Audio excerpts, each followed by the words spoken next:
Hello, hello, Pisces Collective, Sun, Moon, and Rising. Ako po si James. Kamusta po kayong lahat? And welcome po sa James Tarot PH. Diretso na po tayo sa inyong monthly reading for June 2025. So Pisces, sa kalagitnaan na po tayo ng taon.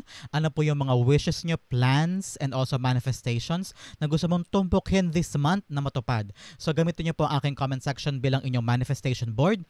Isulat nyo po dyan yung mga kahilingan ninyo, yung mga I wish, I plan, I manifest na matupad this June, so that the frequency of those wishes ay marinig, maramdaman ng yung spirit guides, ni God, ni universe, kasi isa sa mga powers ng manifestations ay yung pagsusulat. So, make sure na ilagay mo na yan, feel free to write, so that matupad ang iyong mga hiling this month. Okay, Pisces? Tulad na kagawian ha, kunin mo lang yung mga ka-resonate ka and leave the rest sa ating reading for today. Gamitin mo yung malakas mong intuition para makuha mo yung karapat-dapat at saka akmang-akmang messages na kaloob sa iyo ng ating spirit guides sa reading natin for today. So Pisces, thank you again for all of your donations po ha, saka po sa mga hindi nag-i-skip ng ads. Thank you again for all of your generosity, kindness, and suporta po sa akin every time na may reading po tayo dito sa James Tarot PH. So Pisces, maraming salamat po sa inyong suporta sa akin sa hindi pag-i-skip ng ads. Okay Pisces, ano naghihintay sa inyo ngayon June 2025? Inhale and exhale. At the center of your reading you have, wow, the Nine of Pentacles, beautiful. In the area of what you want, you have the Knight of Swords. In the area of what you need, you have, wow, the Eight of Pentacles. Lovely, lovely. In the area of what's affecting your current energy, wow, you have the Three of Cups, harvest time. Congratulations, Pisces. In the area of your near future, you have, wow, good news, Eight of Wands. Napakagandang start. Congratulations, Pisces. In the area of your challenge this month, King of Wands. Interesting, pag-usapan natin yan later. In the area of your fortune, you have the Strength card. Lovely, lovely. In the area of your divine advice, meron kang the Star card. Congratulations. In the area of your outcome this June, bago ka pumasok ng July, wow, you have a Temperance card. There is a result or accumulation of something that you worked hard for in the past weeks or months. So congratulations. Ang ganda because probably this is your best June ever. Nakita ko na ang dami ng paglago dito. But first, bago natin pag-usapan in detail ang bawat card dito sa ating reading, ano muna yung nasa bottom of your deck? Ano yung lingering background sa buhay mo this June? You have Six of Cups. Wow, this is a time for you to reflect, Pisces. Reflection is the key para ma-appreciate mo yung mga bagay na meron ka this month or this year, na i-reflect mo siya sa nangyari sa'yo 5 years ago or 10 years ago. Na parang, narinig ko, malayo pa pero malayo na yan. Parang marami kang naabot this time. Parang na-realize mo na, uy, ang layo na pala narating ko. Hindi ko lang masyado napansin because maybe you're very, very busy o kaya nakatutok ka masyado sa mga responsibilities and also sa future mo. Baka you're so goal-oriented kaya hindi mo masyado na-realize na, wow, ang layo na pala na narating ko 5 years ago, ganyan. So ngayon, nakita ko sa'yo na parang you're also healing your younger self na parang, uy, si Batang Pisces, ito yung mga gusto lang niya. Ngayon, meron na si Batang Pisces ngayon. Parang naibigay mo sa dating ikaw yung mga bagay na dating pinagdarasal mo. At itong buwan na ito, isang mapagpala, very, very celebratory and full of talagang pagkamit sa mga bagay na matagal mo nang hinihiling. And ito yung resulta ng mga matagal mong dinasal, matagal mong pinagtrabahuhan. Deserve mo ito because your past gave that accumulation. That is the word of the reading, accumulation. Parang lahat nakamal mo eh. Kasi parang pinagsama-sama eh. And then, parang you have the enough credentials and enough experiences para makamit mo mga ito this month. Napakasaya ko for you because you're really gifting yourself something beautiful. And that is freedom, happiness, stability, and financial growth para sa'yo moving forward. Wow! Malayo pa pero malayo na ang narating mo, Pisces. Congratulations! So, bago natin basahin ang iyong reading for today, let's have first additional messages from the divine. Ano yung mga pauna niyang mga gustong ipaalala sa iyo na magiging pointers mo o gabay para sa buwan ng June? Okay? Ito yung mga parang guideposts para sa'yo sa buwan na ito. Unang-una, you have envy. I am the same as everybody but with different challenges. So ngayon, huwag mo daw lagi i-compare ang sarili mo sa ibang tao. Halimbawa, meron kang kaibigan dati, ngayon nagkita kayo ulit.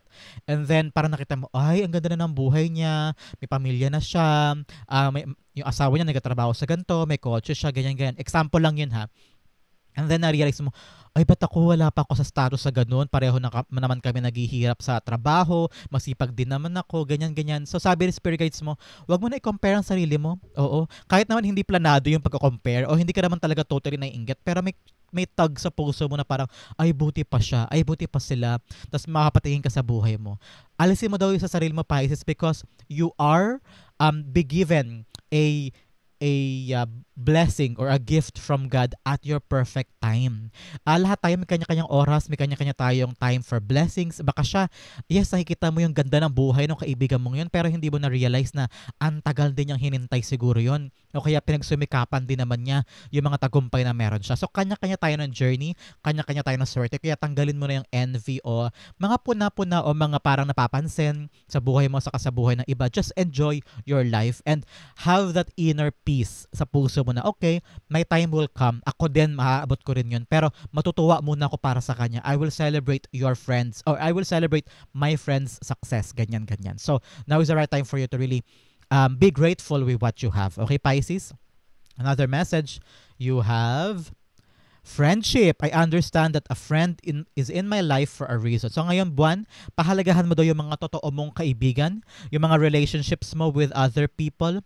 Ngayon, parang kailangan mo daw i-nourish and palakasin yung ugnayan mo with other people. There will be your support group, your tribe, yung mga totoong nandyan kapag mababa ka o pag nasa taas ka.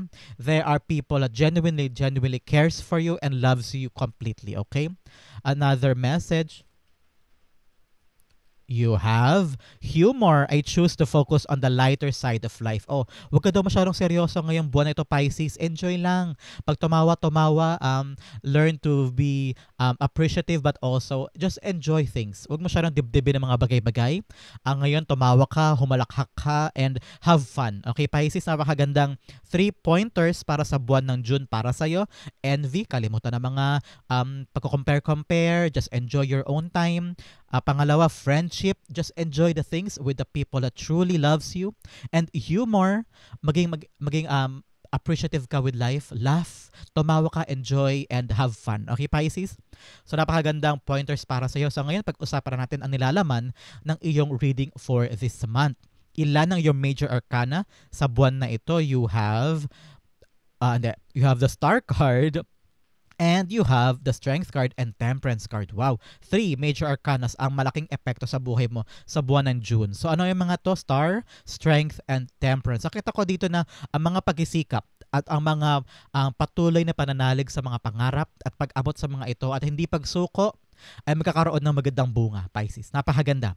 Very, very profound initial message para sa'yo sa buwan na to. Lahat ng pinagsumikapan mo, pinaghirapan mo, pinagtiyagaan mo, at nanatili talaga yung faith mo kay God sa sarili mo at sa journey mo, may magandang resulta para sa'yo. So congratulations initially. Sa pag-usapan natin ang napaka-blessed na reading para sa'yo this June. At the center, at the core of your reading, you have the 9 of Pentacles this month. Nakikita ko sa iyo yung financial stability. Meron ka ng sarili mong pera, enjoying your life. Like I said, dito talaga may humor eh. And friendship. Nakita ko yung parang contentment, kaligayahan, parang hindi ka mamamblema for the next week, hindi ka mamamblema sa kakainin mo for the next month, may pambayad ka sa bills. Wala na yung dating kaba. Wala na yung dating parang, ayan na, may babayaran ako, anong gagawin ko? Wala na yung ganun eh. Ngayon, meron ka nang aasahan eh. Kasi meron ka nang naipon. I'm hearing you will have an opportunity this month. Something na magagamit mo para magkaroon ka lagi ng pera para umikot sa buhay mo na hindi ka na mag-iisip kung saan ka kukuha ng pagkakaperahan. And I'm seeing you enjoying things at meron ka pang ma-share with other people. Ngayon, nakita ko sa iyo na very independent ka and you're choosing to be happy kahit mag-isa ka o kahit na feeling mo hindi mo kailangan dumepende sa ibang tao just to make you feel complete and parang feeling mo very, very empowered ka this month. Okay, Pisces? Nakita ko dito na susundin mo rin tawag ang damdamin mo. Because there will be triggering things outside you. Mga taong naiinggit, mga taong pumupuna, mga tao na parang kino-compare ka, o kaya mga tao na laging sinisilip yung mga bagay na ginagawa mo, yung progress mo, and ikaw parang you're just happy. Parang wala kang pakialam sa kanila. Parang you're now realizing na my job, my business, my life is my own thing na kailangan kong pagtuunan ng pansin at wala akong pakialam sa inyong lahat. Ganyan. You're enjoying your life. And nakikita ko dito na kung ano yung tawag ang damdamin, yung intuition mo, yun ang susundin mo.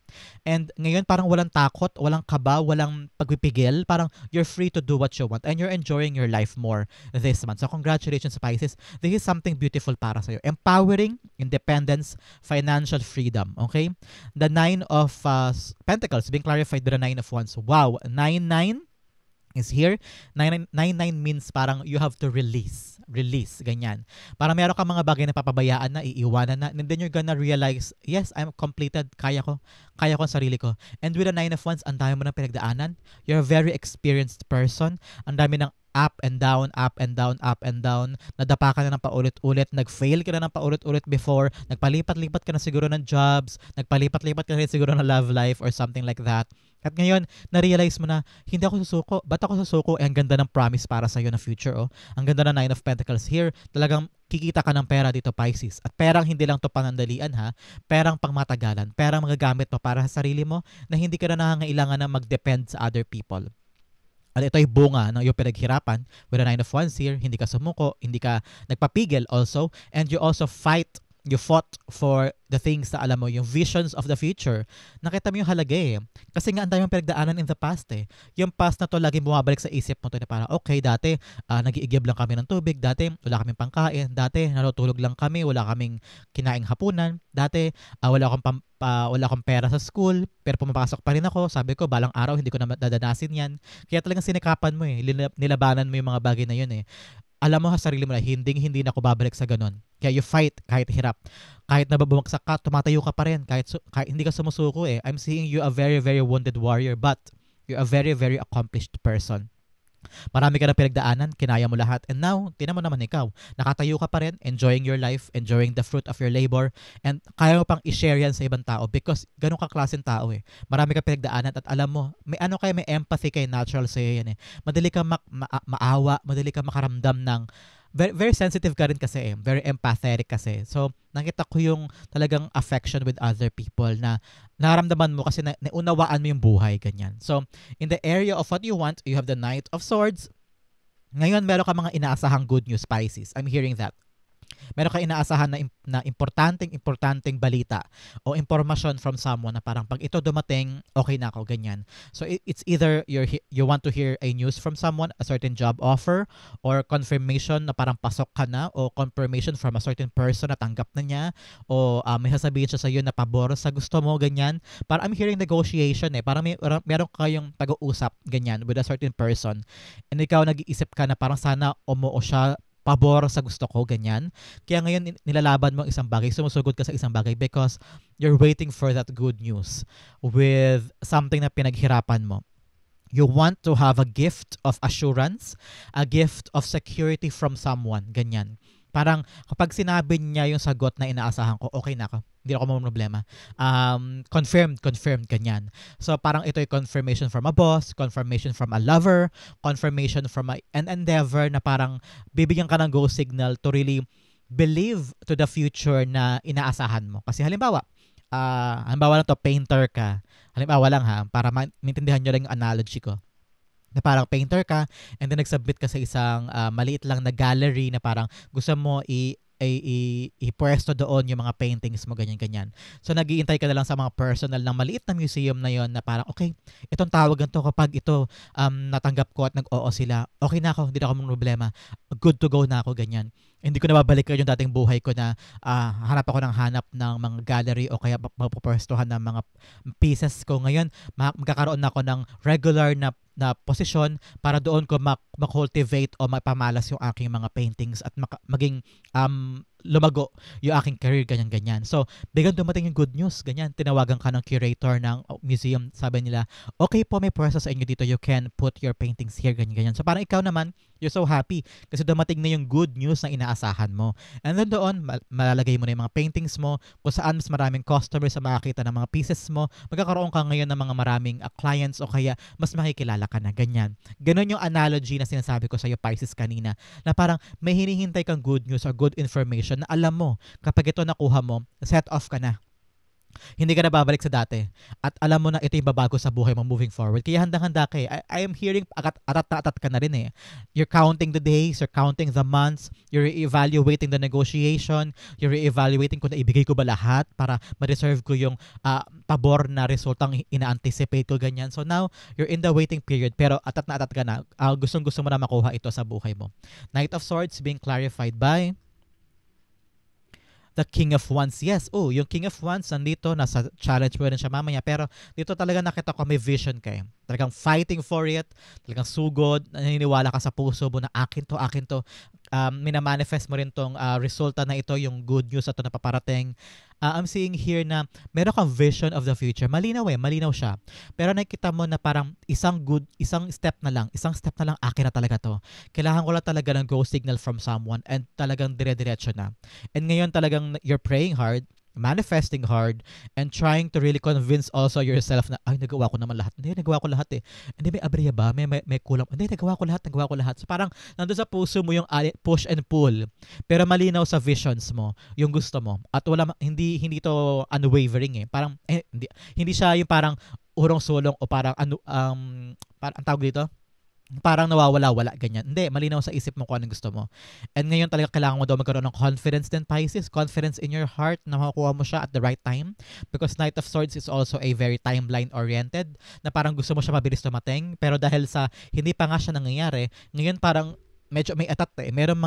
May parts sa'yo na parang frustration this time, Pisces. So this time around, panghawakan mo lang yung pangako ng future, yung vision mo, and just wait. Wait for it ngayon.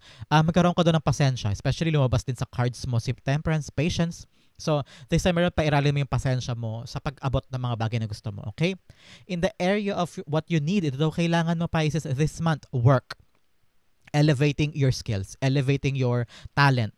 May mga bagay ka daw sa buhay mo kailangan buhisiin, especially sa mga bagay na ginawa mo na in the past o mga napagtagumpayan mo na in the past. Parang you built a reputation. That's what I'm hearing, na parang, si Pisces ganyan yan. Si Pisces ganito siya magtrabaho. Si Pisces kapag pagod na yan, wag mo nang kausapin kasi ganito yan. Si Pisces kapag tapos na yan, mabilis yan, uuwi na agad yan, ganyan-ganyan. So pag may kailangan ka kay Pisces ka, lumapit kasi si Pisces magaling siya mag-asikaso ng ganito. So parang you built a reputation in your job. And nakita ko dito na be consistent daw in your work. Huwag ka daw katulad ng iba na hayahay na o kaya pabaya na sa trabaho porque okay na yung posisyon niya o kaya nakabuild na siya ng rapport o kaya ng reputation sa mga katrabaho niya, pinabayaan na niya tuloy. Naging kampante siya, ganyan. So sabi ni Spirit Guides, Pisces, be masigasig sa trabaho, patunayan mo pa rin na ikaw talaga ang deserving sa posisyon na yan. And nakita ko rito na talaga naman yung past mo naka-apekto sa trabaho mo, na ayaw mo na kasi talaga mangyari yung dati eh. O kaya may pinanggaling ka ng dating work at ginagamit mo yung mga nangyari dati bilang iyong additional na force sa puso mo o sa isip mo na, okay, ito ang nangyari sa akin sa dati kong work. May ganito akong boss, may ganito akong toxic na workmates.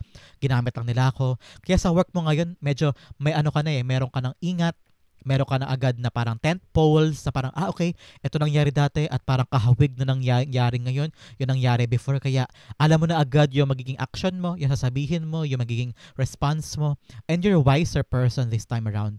And I'm seeing you focusing on your job. Parang nakita ko na wala ka ng pakialam o hindi ka sumasali sa mga chismisan, sa mga issue ng mga workmates. Kapag may narinig ka ng issue, hindi ka na makikipag-dwell. Parang uunahin mo lang yung sarili mo. I'm seeing you focusing on your growth. The Eight of Pentacles being clarified by the Tower card. Yes, changes talaga sa work. Parang may kailangan ka talagang i-level up. Parang kailangan para hindi masira o hindi gumuho o kaya hindi magbago yung level of your job at saka yung status ng job mo ngayon. Sinasabi ng Spirit Guides mo na, larga ka naman Pisces. Huwag ka masyadong kampante sa ginagawa mo. Keep on working para hindi masira ang reputasyon, hindi masira ang tinatrabaho mo, at lalong hindi magkaroon ng malaking changes sa iyong ginagawa this time. Okay? In the area of what's affecting your current energy, you have the Three of Cups. Wow! Harvest time, Pisces. Harvest time. Ngayon nakita ko na you're celebrating life. You know na kung ano importante. Alam mo na yung direksyon ng buhay mo, kung anong gusto mong simulan, kung anong gusto mong tapusin din. Parang ngayon, gusto mo na magkaroon ng paglaya din. And you're very, very happy on that. Na parang wala nang kahit anong bagay ang titibag doon sa bagay na gusto mo. Napagtagumpayan mo yung bagay dati na parang, okay, hindi na ako babalik dyan. And ngayon may confirmation sa puso mo na, yes, oo, hindi na nga ako babalik doon. At ngayon, celebrate mo na yung life mo moving forward. And you're very, very appreciative of what you have. Nakita ko yan. Na parang, yes, ang dami kong pinagdaanan. Yes, ang dami kong lubak na dinaanan. Pero, ngayon, nakita mo na may bunga yun naman yung pagkatrabaho mo. Nagbunga yung mga pinaghirapan mo and you're celebrating that. Hindi ka ungrateful, hindi ka parang hindi ka yung parang unaware of what you have. Ngayon, everything in your life, alam mo na dapat ipagpasalamat and you're celebrating that. Especially now, may newfound independence ka sa kaperahan and you're now ready for the future. Okay, Pisces? Set off ka na eh. Kaya mo na eh. So, harvest time with the Three of Cups being clarified by the Five of Wands. Yes, sa mga conflict, sa mga away-away, sa mga gulo-gulo, sa mga hirap ng buhay, sa mga kompetisyon, nanalo ka before eh. Napagtagumpayan mo yung mga yun eh. Parang, yes, Lord, thank you. Nalagpasan ko yung problema na yun. Yes, Lord, thank you na nakayanan ko, especially in the past, yung mga problema sa pamilya, problema sa trabaho, nakawala ako sa gulo ng mga trabaho ko, nanalo ako sa isang kompetisyon, sa isang away, sa isang document something or legal something. Ngayon, maka-move forward na po ako sa life ko. I'm celebrating new era of my life with the people na talaga namang swak ako. And the past, nanatili siya sa past. Okay? In the area of your near future, you have the Eight of Wands. Kaya sabi ko fortune because this is really a fortunate card. Nasa tamang direksyon ka, Pisces, in the near future. Nakikita ko yan. Tahimik, maayos, walang problema, walang struggle, and meron kang endeavor na pupuntahan, whether negosyo ito o trabaho, talagang busy ka pero masaya ka. Alam mo na, ito yung para sa akin. Ay, payapa ako dito. Okay lang ako dito. Hindi na ako aalis, hindi na ako maghahangad pa ng malaking-malaki because settled na ako. Okay na ako. You are being loved by God this time around, Pisces. Ang ganda kasi good news to. Good news after good news after good news. A quick movement. Makakabili ng ganito. I'm seeing someone parang mabilis ka makakaipon, makakabili ka agad ng bahay, ganyan. O makakabili ka agad ng kotse. Itong perang paparating, trabahong paparating sa'yo, talagang set off ka na. Very, very stable ka na dito na parang dito ka na mag-focus, hindi ka na mag-iisip na iba pang sideline, iba pang negosyo. Ito na yung pagtutuon mo na maraming atensyon, pagod, pagmamahal at pera. Tapos mararamdaman mo talaga na, ito talaga yung para sa akin. Tapos na yung nakaraan, ito na ako. Ito na yung buhay ko ngayon. At lilingon ka na lang na parang, okay, 5 years ago, hinahanap ko palang yung gantong ka-stable na trabaho. Ito, nandito na. Masaya ka na, kompleto ka na. And you're now entering a life of very, very swift. Mabilis lang ang lahat. Walang struggle, walang paghihirap, walang drama, walang conflict. And everything na parang babangon ka sa umaga, hindi ka ganun kahirap. Parang ano ba yan? Ito na naman. Walang ganun eh. I'm very, very happy for you. Very, very light yung energy. The Eight of Wands being clarified by the King of Swords. Yes, you're entering of the life where you are sitting down, clear ang vision mo of the future, clear ang mga bagay na gusto mo, malinaw sa isip mo yung mga bagay na tatahakin mo, and you are a doer, action-oriented ka, Pisces, in the near future na kung ayaw mo na to, kung gusto mo to, ganyan. You know what you want. Alam mo kung ano yung ayaw mo. Alam mo rin kung ano yung mga bagay na hindi ko kailangan mag-compromise dyan. Kung hindi ako masaya dyan, hindi ko kailangan pabayaan o ignore kung komportable ako o hindi. Kung ayaw nyo. Kung gusto ko, ganyan. So, you're in the era of, you're very, very sure of your life. You're very, very sure of yourself. Na kung ano man to tatahakin mong direksyon, godly directed yan, protektado ka ni God dyan, and magaan para sa'yo. And nakikita ko na alam mo na yung gagawin mo. Very, very smart. Ikaw yung parang, okay, ano yung problema? Sige, gawin natin yan. Okay lang yan, kaya natin to. Parang ganon, magaan eh. Hindi na ganon kahirap tulad dati. Okay, Pisces, napakagaan ng your near future. Congratulations, good news gonna come to you.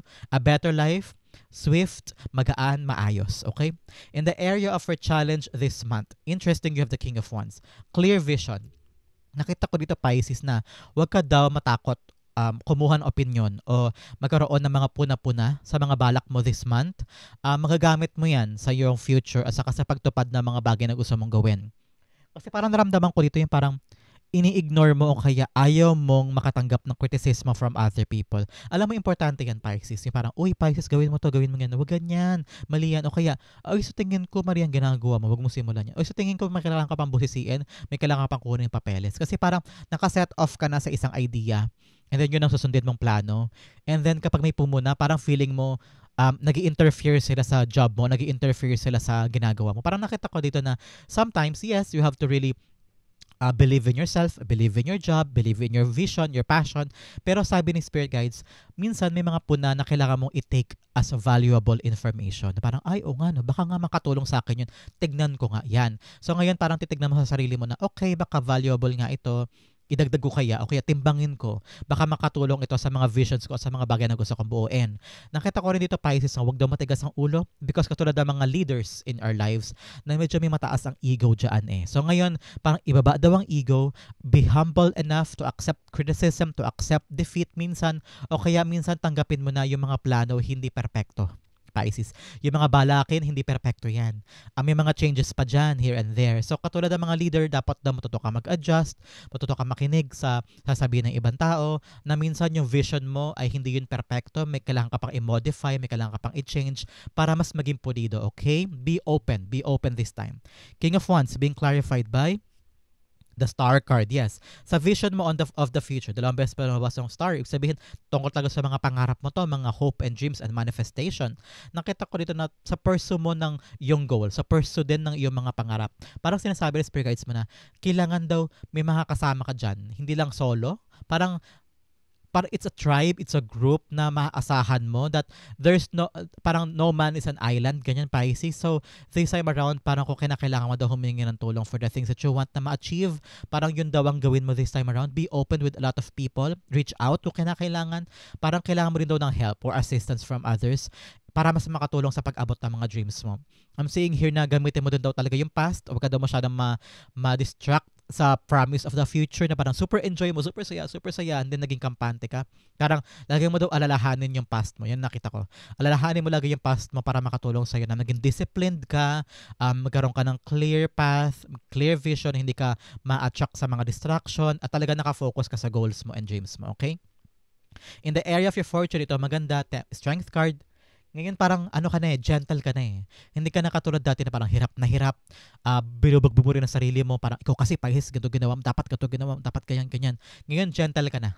Especially in the area of fortune, parang na-realize mo na hindi kailangan minamadali, hindi kailangan na parang atat na atat o sugod na parang pagod na pagod. Kailangan may pinipace mo din, parang binibigyan mo rin ng okay ito muna, bukas ito muna. Ngayon, may kalakasan in your part na parang, okay, relax lang, kaya yan, magaan lang, wag pilitin kung hindi pa kaya ngayon, bukas, bibigyan ko ulit ng chance, kung hindi bukas, next time ulit. Ngayon parang maluwag sa puso mo tanggapin yung mga bagay-bagay.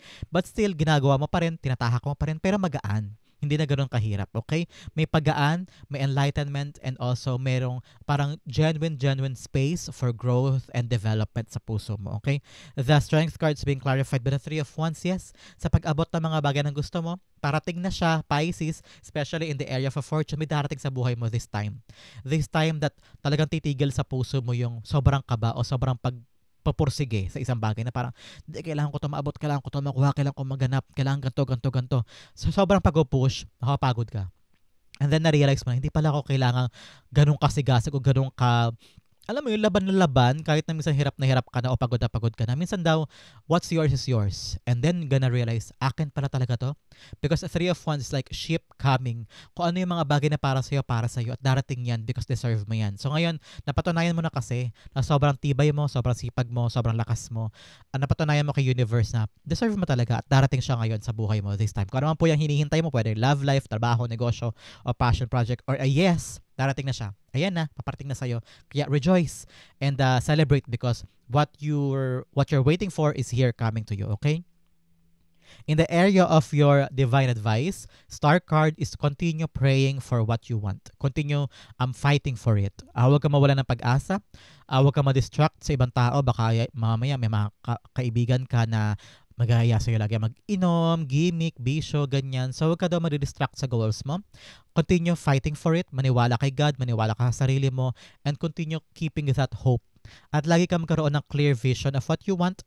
Lagi mo daw gamitin yung mga nakaraan. Ano ba yung mga natutunan mo sa nakaraan? Ano yung mga nangyari sa'yo in the past na ayaw mo nang maulit, Pisces, okay? The star cards being clarified by the Four of Wands. Yes, para sa stability ng buhay mo. Financial stability, financial growth ng pamilya mo, para makabili ka na ng bahay, para makuha mo na yung minimithi mong threshold or finish line. I'm hearing sa inyo meron kang gusto makamit makasal, ma-approve, makuha yung right job, makuha yung tinutumbok mo na posisyon kasi limited lang yung slots sa posisyon na yan. At ngayon, keep the faith down, keep the faith and continue fighting for it because maaabot mo siya nasa iyo yung potential na maabot Kaya wag mo daw mawala ng pag-asa and wag kang hihinto, maabot lang yan. Okay, Pisces? Yung outcome mo napakaganda pag-usapan natin, but first, magkaroon muna tayo ng additional message sa yung spirit guides. Ano pa yung mga karagdagan nilang gustong malaman mo? This time around, you have lobster, financial pinch, magtipid-tipid din, Pisces, wag masyadong gastos ng gastos, okay? Especially pag nakuha mo na tong 9 of Pentacles here na financial freedom, dapat pinag-iisipan mo pa rin kung ano yung bibilin mo, dapat nag-iimpok ka pa rin para sa future, okay? Another message of key, successful outcome to your problems. Wow, meron daw mga outcomes na successful sa mga pinoproblema mo. Bowl, plenty of material things. Wow, material na bagay, pera, properties, congratulations. Another message, you have fly, a period of ill health or depression. Kaya dahan-dahan ka lang talaga, relax ka lang para hindi ka ma-depress o hindi ka mag-worry, hindi ka magkaroon ng anxiety, okay? Another message, you have lion, time to act. Ngayon daw ang panahon para umaksyon sa mga bagay na gusto mo. Hindi pwedeng hayahay, hindi pwedeng ipagpabukas, hindi pwedeng parang kampante ka naman, okay? Always act on the things that you want. Pero, kailangan pa rin mag-relax, daanan mo lang, huwag mo siya bugbugay ng sarili, let go of things na talagang magpapa-worry sa'yo, okay? Just do your best. Another message, wedge, someone is trying to come between you and a friend or something you want. Meron daw taong pumipigil sa mga bagay na gusto mo o sa mga taong pinipili mo. Kaya ngayon, parang kilalanin mo daw yung mga taong dapat mong iwasan, okay? Another message, you have courage, a journey, either physical or mental. Meron daw pagbiyahe sa'yo. Either mentally, parang may iwasan ka na, may pupuntahan ka ng bagong bagay, or physically, may travel daw para sa'yo this month. Okay? Another message, kunin natin itong mga nalaglag. You have mule, someone is extremely stubborn and unwilling to change. May tao daw sa paligid mo na parang ayaw magbago o ayaw, napakatigas ang ulo. And work, achievement, success, yes, your hard work is paying off. Another message, lightning, control your anger or you will be sorry. O wag padalos-dalos sa mga emosyon, Pisces. But take care, enemies are working against you. May mga tao talaga mga nega at toxic. Iwasan mo na lang yung mga yan. Bouquet, compliments from an admirer. Makatanggap ka doon na parang regalo o bouquet or something very, very appreciative from someone na talagang hinahangaan ka. Pwedeng love life o kaya mga tao talaga na-appreciate yung work mo. Okay? In the area of your outcome, papasok ng July, you have temperance card. Something you have worked hard for ay darating sa buhay mo. Naging matyaga ka, naging pasensyoso ka, at ito na. Bunga ng pinaghirapan, you will get it, you will get that job, you will get that promotion, you will get that love. Everything na pinagtyagaan mo, maganda ang bunga sa'yo kasi pinaghirapan mo yan. Napatunayan mo na gustong-gusto mo talaga yan. You have proven yourself. So, this is the right time for you. Archangel Michael is here confirming that whatever you manifested ay darating talaga sa hope and dreams and goals mo this time around. So, yakapin mo ito para pagpasok ng July. Very, very busy time for you. Napatunayan pa rin na kapag dumating na tong blessing na to, tong gift na ibibigay mo sa younger self mo ay kaya mong i-maintain at paratilihin sa buhay mo para hindi rin masayang, Pisces. Na temperance cards being clarified by the Judgment card, yes. Itong bibigay sa'yo na magandang resulta ng Spirit Guide Pisces na napatunayan mo kasi na parang kinaya mo nagawa mo. And then yan, may magandang bunga. Ito yung magbibigay sa'yo ng leveling up. Action in your part na talagang i-maintain ito, pakinabangan. Ito yung magbibigay sa'yo na parang, okay. Ito na pala yung magandang resulta, magandang bunga. Now, alam ko na yung gagawin ko for the next 3 months, for the next 6 years. Magkakaroon ka ng very, very active action sa puso mo na ito rin tatahakin ko. Ito na yung bagong simula ko. Hindi na ako babalik sa dati. And pinaghirapan ko to, pinagsumikapan ko. Ito na yung brand new start and act on it. A new life, a new beginning para sa'yo moving forward. Okay, Pisces, that is your June 2025 reading. Sa po kayo nakarelate, sa po kayo nakaresonate, comment down below and I'll be reading your messages. Thank you again for watching. This has been James for James Saro PH. God bless everybody.